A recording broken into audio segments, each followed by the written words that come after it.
Welcome to USA Global TV and Radio, where our mission is to provide education, entertainment, hope, and inspiration. USA Global TV and Radio connects you with experts and audiences all around the world every single day to help you succeed in business and to live a richer life. Visit us at usaglobaltv.com to learn about career and life-changing training and mentoring programs like the Listening Mentor. Subscribe to our newsletter to stay informed about our special programs and offers. Discover how you can become a guest on one of our shows or a host or producer of a USA Global TV and Radio show of your very own.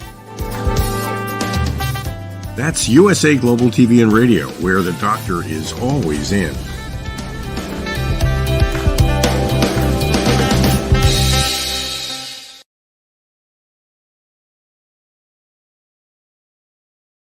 Hello, everyone. A big warm welcome and hello to USA Global TV and Radio, where we celebrate every day. We provide world-class education, entertainment, hope, and inspiration. I'm Dr. JACALYN KERBECK, and our show today is Coexistence and Sustainability with Pet Psychic AMINAH.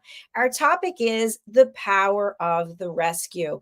People have been reaching out to me and asking how can they get involved with the show if they've got a question, if they want to reach out to Pet Psychic AMINAH. What do they do? Here is her contact information right here. You can go to her website, bridgingworlds.us. You can also go to her Facebook page, which is Bridging Worlds, and also to her LinkedIn profile. Let's welcome her. Not only is she somebody who lives her life leading with her heart and providing value in so many different ways. She's also a speaker, she's a trainer, and she's someone you can call and contact when you have a question about your pets or even people who have passed on. She helps bridge the worlds together. Let's welcome Pet Psychic AMINAH. Hello. Hello. What a great intro. Thank you. Thank you. Can you believe it's another Friday? Oh, I can't, because, you know, it starts out and you go, oh, I got to get this. I got to do this. Got this. Then you go, it's Friday again. Yay. It's Friday again. That's wonderful. I don't know. I love celebrating. I love seeing us get together. And I also think how much older we're getting every week. The camera doesn't age. Oh, no, it's the other way around, right? I'm 20 all this time. No, I'm not going back to 20. No, thank you. I saw it, did it. No, we don't want to go back there. Well, you know, all of them. If you could go back, what age would you go back to? What age would I go back to? You know, that's hard. That's hard. There are so many pros and cons, you know, traveling with my parents. My dad was a teacher, so we drove around the United States a couple of times. My senior year in high school, we're going to leave that year out, but we finally got Alaska. I don't know you. Alaska's not on the way to anywhere. No, it's You go up. You can go through California, you go through Oregon, you go through a lot of places where a lot of the states, when you go across the US, you hit something, everything. I remember as a little kid, we were at the gas station getting a candy and, go in the restroom and all that, because we pulled our own trailer. And somebody said, "Oh, you guys are traveling together?" And I said, "Yeah, where am I?" I must have asked 9 people, and they're like, "You don't know where you are?" I'm in that car. I have no idea how many miles we've been on in that car. So it I is know fun. road It trips can is, be rewarding, and at the same time, it's kind of like, yeah. wow, how do we stay in the car for all those days? But you've seen a lot of really cool things. So if I could go back, I'm 61, I think 50. I wouldn't want to Mm, go back before maybe 47, right? Come on. All right, 47. That's it. I'm not going to go back any further. But how about yeah. you? I don't know. I might vote for the parents should drive me and provide food thing again because I'm too tired to do. I'm very fortunate I took my kids years ago to Harry Potter in England tour. Wow. AAA did it. And so if you ever want great tours, I haven't used anybody in years, but AAA and many other organizations, your credit card, for example, if you have a merchant credit card or any kind of credit card, sometimes they come with companies that are attached to, hey, do you Mm, like this? Do you like this? Not just shopping opportunities. But so I belong to AAA and they sent us a brochure and it was in the middle of all the Harry Potter movies. We hadn't seen them all yet. And I'm like, oh, cool. This will be cool. Because I hadn't been to England myself by myself. So the girls and I packed it up, got on a plane, and they took us to the castles where it was filmed. They took us to the Quidditch area where they played Quidditch. It was wonderful. And it was all, there were a couple uncles with their niece or nephews or both. And so we were a hodgepodge from all over the US. And everybody spoke English, thank goodness, because we're in an English state and country, and everybody was prepared to build in a lot of rest time for the kids because they had to be, I think, over 6 years of age, and most mhm. of them were that 11 to 15. That was really where the Harry Potter thing was neat, and we got to see the Chamber of Secrets and all kinds of it was neat because we were in the churches that they were filmed in. That's very cool. That Yeah. really is. I only went to one Harry Potter exhibit. It was in Orlando, I think. And I worked for a meeting and event company. That was part of what we did. And so we took our clients there. And I remember we were on the broom and the broom goes like zoom, zoom, it's flying all around. I didn't like that at all. I don't know about a stick and Yeah, a flammable end. No, I'll sweep the floor next time. yeah, exactly. But Exactly. if you get a chance to travel, I highly recommend it. It opens your eyes to what I know. I hope I bring to this show is let me tell you something outside the box. The box doesn't exist. Right. There's no box. That's And so there are true. so many ways to come at a problem or an issue, and animals are the same way. I used to compete with my German Shepherd in agility and going over, what do they call it? The stakes that you go around and search and rescue.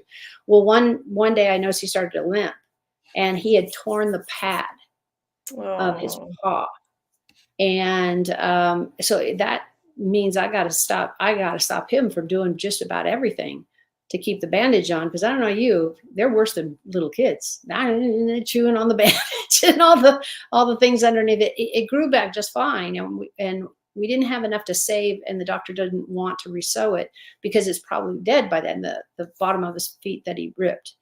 But it took a long time. Took a long time, and boy, that a challenge. We want to go for a walk. Go on, let's go for a walk. And I'm thinking, you can't, you and I'm not can. carrying you. You are 60 pounds of pure love, but I'm not carrying you. Oh, I love the memories. It's great. You and Exactly. I were talking backstage before the show began that we were going to give people an overview of, I think, some heartfelt tips when it comes to bringing a new member or pets into your family. And then when you feel that you and the pet are not a good fit, leaving them in a field not really cool. But we're not here to judge anyone. Let's talk a little bit about what it means to have a rescue pet. I mentioned to you that in some places in the world there's storms and people are washed away and animals are washed away. They end up in a tree or something. That's one type of rescue, but there's other types of rescues. Let's have you describe to our audience what you think of when you think of a rescue. A rescue, as you said, Dr. JACALYN, is a wide berth. It can be an animal that's gotten lost from their family. It can be the family moved away and didn't take the dog with, or cat, or whatever the pets are. It can be that they were with a family and they ran away, abuse issues, or they felt neglected, and all of these reasons that why do we as people walk away from jobs and marriages and families? Sometimes we just need a break. Animals are no different. We're not going to have them have the same feelings or the same emotions, but they have the core need is to be somewhere safe with a good food source and a way to get away from the elements. So, the dogs, cats, goats, lizards, the wild animals like your lizards, your hares, it's a type of rabbit, donkeys, anything. You can even get the horses that are way out in the middle of nowhere, and that's where they've always been. But they know where the resources are. When it's a dry season, they know they got to dig down so far to attempt to get to the water table that's in the earth. And they also, what animals do far better than humanity, because all you have to do is go look out your door and look at the landscape or all our cars and the emissions they're setting off. It is a tragedy that we overconsume. We have 9 wrappers around a food product or some other product, and it gets thrown in the trash. Animals, on the other hand, only eat what helps them survive and thrive. So let's say you've got a bobcat, not a terribly big cat, but very, very strong, like all wild cats are. And he finds a family of little cat type things. Do you think he's going to eat all 5 of them, all 6 of them, whatever? No, he's going to take one and eat it. And he might come back for the next meal, but usually by then the parents have moved that babies on and moved parents on, and their dens and or the place they live is really hard for the predator to get into them, because it is about who's the healthiest. The healthy ones will have a better ratio of survival. But we've got to keep in mind that they were all there first. They need and deserve to have a great place to eat the grass and not worry about the pesticides and or burrow down. And if you haven't heard this, I'm going to talk about a gopher, any of these burrowing types of animals. And Dr. JACALYN, do you know why it's so terrific that they dig these giant holes and all our water runs down it? Why? What would be the pros of that? It's safe from the sun. I don't know. No, I love it. That was perfect. We couldn't have staged that. Everybody needs one thing in the world, one, and that's water. So when we have it raining, a lot of the holes you think of an animal that burrows their hole down into, you think they're drowned. No, they got little caverns all over to get up and out, as long as they don't have a complete, mud falling in, but they usually have a secondary exit down the way. So if a predator tries to get in, dig in and can't, but gets his nose in there, the family's out of there. They're long gone. They're not waiting to see if the roof is going to last or not. But weather also is really taxing on all of these animals. But one of the most dangerous things is floods, because you almost don't hear it coming. The animals are far better than we are to hear just about everything. And they can scurry everybody out of there. Believe it or not, they have a 911 plan all together. I wish we copied our life more so by nature. And I mean nature as in trees, plants, and animals and bugs. They survive for a reason. There's a lot of research. I haven't read it in literally 25 years.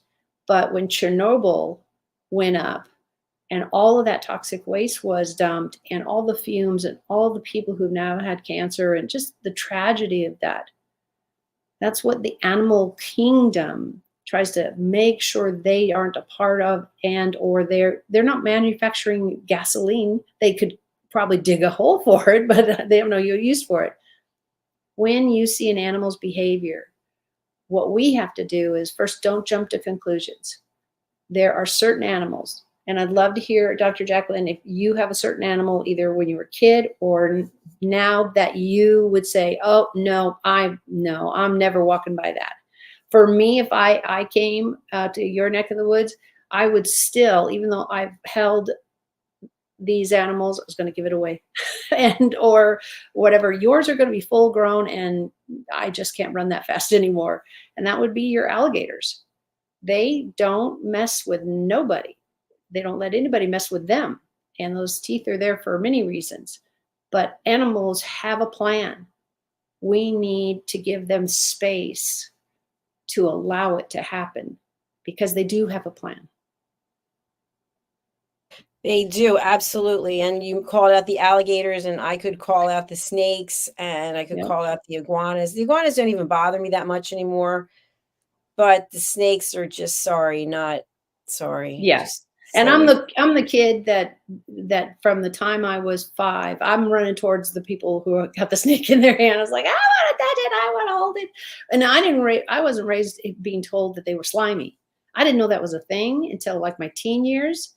And somebody asked me, I was talking to a group of friends and something like that. And I was like, oh, and you've seen this snake? Oh my gosh, my mom knows this guy. And we were holding this snake and it was so cool. And this poor girl looked like she's going to hurl. And she's like, but how do you hold on to it? It's just slimy. I said, no, it's not. It feels like dry skin. It's not slimy. It's because they don't, and especially in the desert where I grew up, and you don't want to be in the desert with the snakes because most of them are have poison. Hungry. Yeah, they're that too. But almost all of them have the poison that to the bite. Yeah, so it's dangerous out there. You have to really watch where you're walking because, as you know, everybody who's supposed to be in that environment kind of looks like that environment. So all the snakes I'm dealing with are in the gray tone because I grew up in the desert. So that's not going to give me much of a chance of saying, oh, I saw you first. I get to go. And what I would like people to walk away from is the same thing I talk about when we talked honeybees a couple of weeks or months ago. If you are allergic or afraid or whatever, you don't like this species, that's okay. That is really, really okay. What I'm asking you to do is to respect both sides, yours and the animal side, to say, hey, my bad, I'm going to go left over there and walk around. And that's what should happen. We have some kind of discussion, and I'm talking body language, because I'm not asking everybody to be able to talk to all the birds and bees and everything. You can try it. It's a lot of fun. They don't say much back. So if you give them that space, imagine you got that iguana. They are really fast, really, really fast. Dr. JACALYN can give you a whole earful of how fast they are, but they want to be out of there. They don't want anything to do with us. That's what I want you to remember. And we will, absolutely. So I want to talk a little bit about when you have a pet, whatever kind of pet it is, and you have a change in your life. Maybe it's a change in your health. Maybe it's a change financially. It could be a lot of different things. Maybe you can't walk your pet anymore. Maybe you can't afford for someone else to walk your pet. And you've just made a decision. I'm sorry, but we have to part ways. And the pet is dependent upon you. You are the human with the ability to make the decisions. And you say to yourself, you rationalize, you know what? My dog can survive in the wild. I mean, there's wild dogs. My dog can go out there with the wild dogs. And you just go, hey, bye-bye. is this a great idea? No, it's horrible, because people take it to your example was really lovely and logical, but so many people, I don't know why they won't go to the shelters. Yes, they're full. I'm not advocating, but that is a wonderful, wonderful, wonderful resource. Letting your pet of any kind to just fend for itself when it has never had to buy groceries, pay a bill, turn on the lights, shut the door, whatever way you want to look at this, it's unfair to that animal to say, okay, you can just make it on your own. Now, there's some that do better than others. I've met and worked with a lot of cat owners. Cats are independents. They can do their own thing. They don't care about everybody else. If it goes bad at home, they're going to walk. Now, some, of course, stay. Everybody and every animal has a different personality, a different ability to say, okay, I can put up with that or can't put up with that. It's the same thing you do with a husband. Okay, is this divorce material? Yeah, probably not. Just tell him to stop making his stinky feet everywhere we go or something. And, we have to comb our hair to the left and not to the right. Again, anything can be negotiated if both parties, to the best of their ability, show up with true intentions of saying, you know what, I really appreciate you. I really want to meet you 50-50. And that is what I'd really recommend. With the animals, I'd like to see, here's the dream, that we as humanity stop, first of all, decimating their natural habitat for our golf courses and malls and whatever else. And they need a place to live. If we continue to decimate the population of natural animals, we are going to be up a creek without a paddle, as the slang goes. And what I mean by that is, if we are depending on the cattle to give us milk and meat, and they go out and graze all the grass, and then the farmer goes, oh, I got to put them in another pasture so they can eat the other side. And it doesn't exist because it's too dry. The animals are too much. You got wildlife coming in, eating the same things. Whatever the problem origin is, you're still out of food. And that's going to be the same situation for our people and humanity. If we don't learn to throw away less or more, and the way we package things don't continue going towards biodegradable, our whole planet is going to be basically a dump site, because none of that, there's so many things that don't biodegrade. And some of the places where you go to a dump site, you can see big trucks and everything moving, all the soil around, the dirt around, and they're mixing it, or they're just throwing it. When I was a kid, I saw them do it. They just threw, backed the truck up, opened the end, and threw it into a big old hole. I don't know why we all thought that everything biodegrades. It doesn't, especially now. Especially now, we're doing plastic better than ever. We're doing our metals, our fans, our, you name it, we're doing it better. But we're also creating material that doesn't,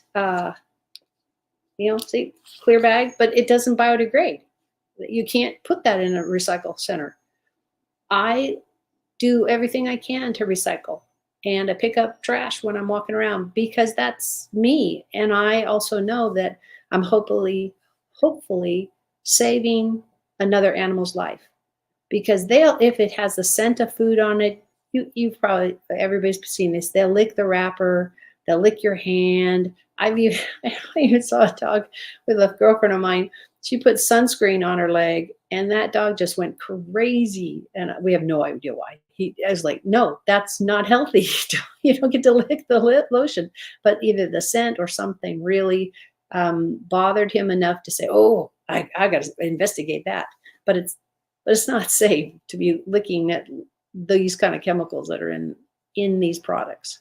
You brought up something that I don't think we've ever talked about before, and that is sunscreen or sun protection for your dog. Is that? It exists. It exists. So if my recommendation, and it's always start with your vet.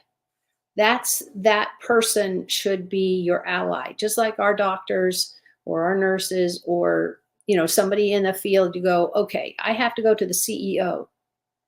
How well do I have to spell that sentence? You're like, you're going back and learning English, aren't you? Because it would matter. So it depends on the situation, who you're talking to. If I'm going to go talk to the police department, I just go and talk to them. That I have the white privilege. I have the comfort. I have many things. I've been in a lot of police stations as an interpreter and and helping people through the price they're in. Cats, dogs, same thing. They need to know, especially ones that have been in a cage. I'm going to use Jackson, our black kitty, and he looked like he rolled around in mayonnaise or something. His coat, he has really short black gray hair, and he just was mangy looking. He didn't have mange, but he was mangy looking. But he wasn't wanting to eat anymore, and it all changed when my daughter adopted him. He realized, and it took him time. I'm talking months, but he got pet. And he got left alone so he could decide how much petting. He got food on a regular basis. He got a house with lots of water bowls to go into. And it was wonderful. It was wonderful to see the transition. And now he's almost 9 years old and he's doing fabulous. But you have to give yourself space and then make sure the goal is met even a little bit. Again, I got family and friends always, why did you pick up that gum wrapper? I didn't pick up the gum. I just the wrapper. I said, because I can. And I can stuff it in my bag or my pants, and I'm in the pocket and wash my pants. But animals die from the way we live. Let me say this again. Animals all over the world are dying because the way we live. We don't care about our trash enough to keep putting it out. From what I understand also, even though we use our recycle bin religiously, that the recycle centers are having a hard time finding companies that will reuse when they put everything together. So we need to be the drummers here and champions, because without all the animals, we also won't survive. We have to have a symbiotic relationship. We have to. You have to respect. I do not like mosquitoes. They love me, and at least when I was younger and in the Florida Keys and over there, it's not a happy time for me. But I wouldn't do anything but move them and say, please, you don't get to be in the house. You don't get to be here. And that's what I do with the spiders, which I did 2 days ago. I get a piece of paper and I get a little cup and I put the spider in there. He's like, where the heck am I going? And poof, he was outside again. So everybody meet yourself where you are, and then maybe see if you can stretch just a tiny bit more, just a tiny bit more. And the first place is to realize that without all these animals, we will starve to death. The trees will overgrow. We don't have anybody trimming them naturally, which is what the birds do, and the nesting. There's just everything is one piece. And I really want you to know that if you rescue your pet, or if you have to bring back because it didn't work, or you're dealing with wildlife, take a deep breath, figure out, what can I do to get out of this situation without me getting hurt or them getting hurt, and how can I understand this creature, animal better? There's 100 million videos and a ton of our shows. Luckily, you got a whole 100 episode plus of looking at all the things we've talked about. And I've tried to give as much free information and options, because you guys are the ones who are going to make the decision. I don't come to your house. Dr. Jacalyn's not coming to your house. And if you have friends that have animals and they behave and they are well cared for and they have great food, ask another pet parent.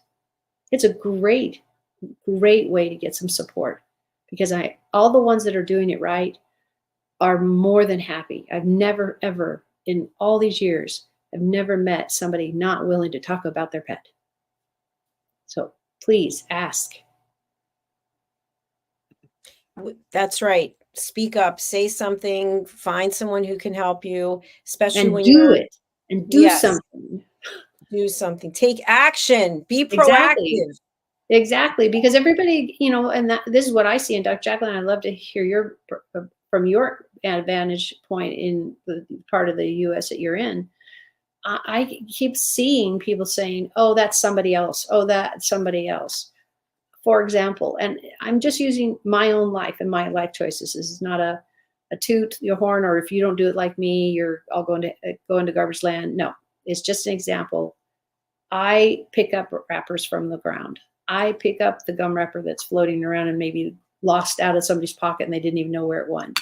I am the one who's going to pick up the cans or whatever. And of course, I wash my hands a lot. I wash my hands a lot.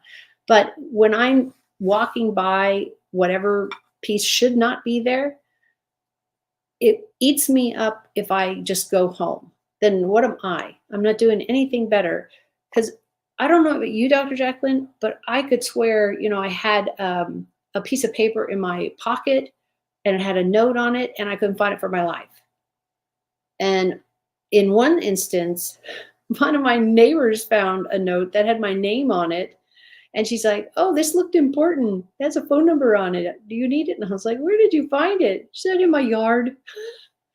So it blew out of my pocket or hand or whatever. I don't even remember anymore. And yet she luckily knew who I was and gave that back because I didn't have that phone number anywhere else. So think about what you do, how you do it, and what's the chain reaction that might happen. For example, if all of us, I don't know, Dr. Johnson, you'll have to tell me, I don't know if by saying everybody in the 60s or 70s or 80, I don't know, but it would probably be around there. And that is the long shower, the bubble bath, and the long shower. If you're in the shower, 20, 30, 40, 50, some god awful amount of time, then you might want to reevaluate what you're doing, because all of that water and all the soap, if you're shaving or whatever, it all matters. And our septic system is not keeping up, at least not in the area I'm in. You hear about it all the time where they're trying to come up with a new idea, and that's great.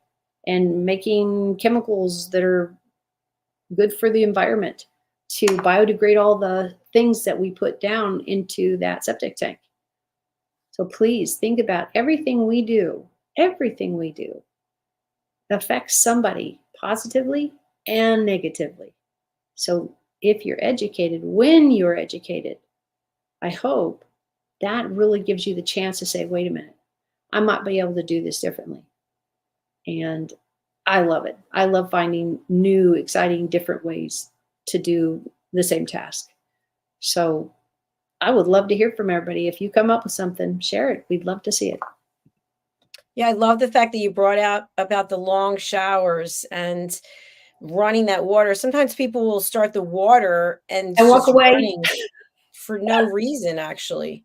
And well, the I other was thing told is that it was to warm up the water. Is right. that not? Okay. There's so much information about cold showers and the benefit of cold plunging. Where are you on that? I can't do that.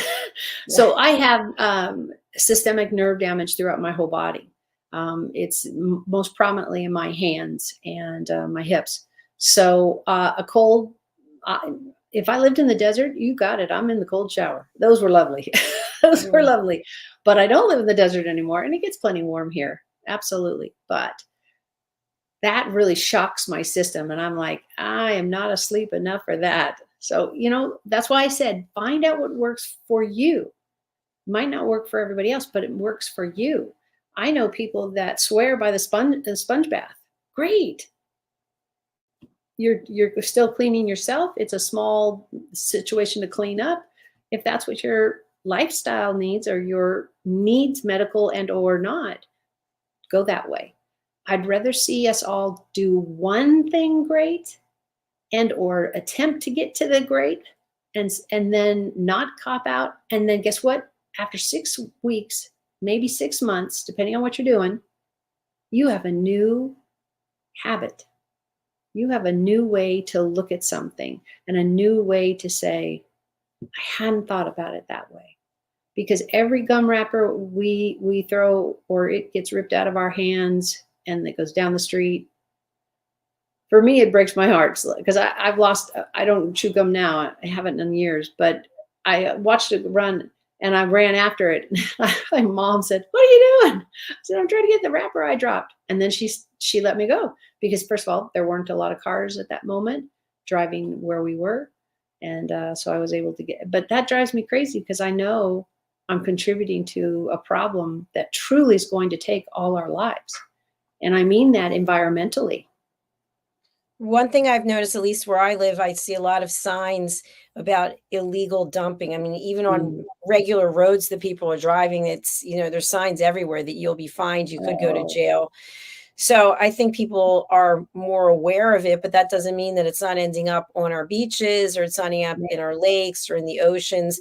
And there was something here a couple weeks ago, I think it was called the Boca Bash or something. It was on the water, and some individuals were out and they were on their boats and they were just literally Tossing it throwing over. trash. Yep. And they got arrested. Well, good. But who rescues the manatee and who rescues the dolphin? If you've watched any TV lately, there was a huge recovery of a manatee. So manatee's big, bulky, water-loving thing. But like so many animals, they can't breathe without coming up for air. Dolphins need to, that's the blowhole in the top of their body. They must come up for air. And so many fish people who go fishing, they just leave the wire, they leave the line, toss it out. Oh, it broke. What do I do? Swim around the ocean? Yeah, I don't know. You maybe, but we've got to get better at doing this. We have to. The time is out. This is not 10 years ago. This is now. We are polluting our water sources. So when it runs off those hills, it should be nice and gone through the nature's filter, and that's not the case. It's bringing silt, which is a whole different type of soil, and on all the debris from the houses that blew over there. And as you said, you lost something. Good luck trying to get it back, depending where you are. Very true. Very true. So this show is bringing awareness to people about various things. And something I'd like to just spend the rest of our show talking about is if you're interested in adopting a rescue pet, you do what? You go to a shelter? Do you call on the phone? Do you look online? Do they have pictures? How does it work? Yes. Okay. You hit all the really great main sources of information. I would really, really encourage everybody, if you can, please go and get a shelter baby. They're sitting there waiting for love, waiting for time. It does not make, just because you might not know the breed, you can get a DNA test from your new vet when you get that. And I hope that you won't pigeon point a type of dog.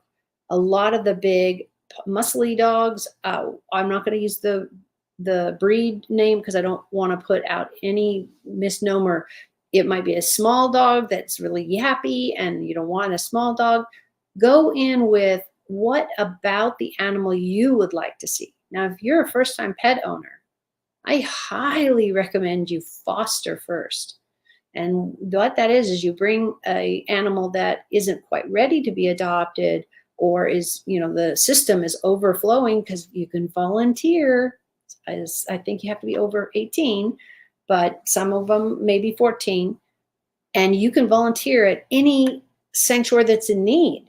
You can go help a farmer feed the cows. All of it is great information about who you are with your animals, with a animal. And people will show you and be glad to. I know all the ranchers I've ever met, all the pet people I've ever met are like, nope, she doesn't like to be held that way. He likes to be held this way. She likes to be held this way. He doesn't like to be held. Don't touch her ears because she's not really crazy about that. Just like people, They have pros and cons where they don't want you to do that.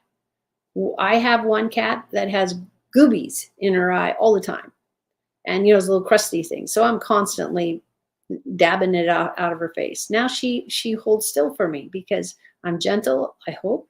I'm really trying to be. I give a damp cloth, which she's not really crazy about. But it softens it and we can clear her eye up. Because as far as to the vet, she'll have this the rest of her life. And it could be because she was a stray as a kitten. There's that very critical ingredient. Young, get good food. Young, stay in a warm place. But when they're wild, that a lot of times mom and dad don't have enough food, much less a way to stay safe out of the rain and out of the wind or whatever. But don't get a pet on a revolving basis. Oh, I don't like this one. I don't like this one. Like every relationship, Dr. JACALYN, like every relationship, and you're a pet owner at one point, every relationship, there is one thing that everybody needs. Can you guess, Dr. JACALYN? Commitment. That's really important. I want everybody to coexist. Did you see how I did that? I did. Our name? But it truly is. Coexisting is the power word of this now generation and hopefully going forward. Because the hippie scene didn't work, smoke something, be happy, and all that great music. Oh my gosh, so much great music. Mm-hmm. So what you can do though is you can participate and you can do things in steps and you can give an animal life. But if we don't learn to moderate our uses and what we're using, we're going to all be out with the cat looking for food and they'll catch it before you will. I don't know about you, but I'm terrible at catching grasshoppers. Not that I've tried, but they dump a lot really fast. So think about that these animals didn't ask to be born, but they have been. So let's love them. Excuse me. And look at it as a long-term commitment. And 10 years, 11 years. At least. You've got to at least. And if you're getting a senior, I love you for that because you can handle 5 years and under. Just know what you're capable of and know that you've got plenty of us cheering you on with lots of free information to just say, reach out to somebody. Another pet owner, sure. But have you seen them in action with their pets? I don't condone corporal punishment. If the cat is up on the kitchen counter, there is a lot of screaming going on in our house. Are you kidding? Are you kidding me, really? Because you know better. And what I did when we adopted the last two and they didn't know to stay off the counter, it's like, oh, cool, let's go live up there. I am not going to make dinner on that counter if I don't wash it all down because I don't know where the cats have been in a litter box. That's just gross. But Dr. Jackie, you know what I did? I took packing paper and I scrunched it all up because packing paper stays pretty stiff. And then I taped a little bit here and there, but the whole sheet. And when the cat jumped up out there, man, you should have seen her run. She's like, oh, no. I scared her enough without hurting her and our little boy.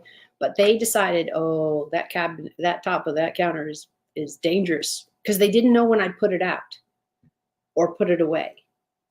But it appeared because I couldn't put glass bottles or water bottles. They just get dumped all over the place. The cat will just look while it drinks on the floor. Paper scared her. Got her to stop. And that was great. Well, I love how creative you are. You always come up with the best ideas. We're actually at the end of our show, sadly. And as I told you, people want to reach out to you. They want to get readings. They want some information. What should they do? I'm going to give you one address, bridgingworlds.us. That's my website. Everything's there. Everything you want to listen, all the links to Dr. JACALYN and I's show and anything else I've posted out somewhere else. Please, bridgingworlds.us. Fantastic. Thank you, my dear friend. We will be back next week for another fabulous episode. So until then, I want to wish everyone a beautiful Friday night or Saturday night, wherever you are in the world, and come see us again soon.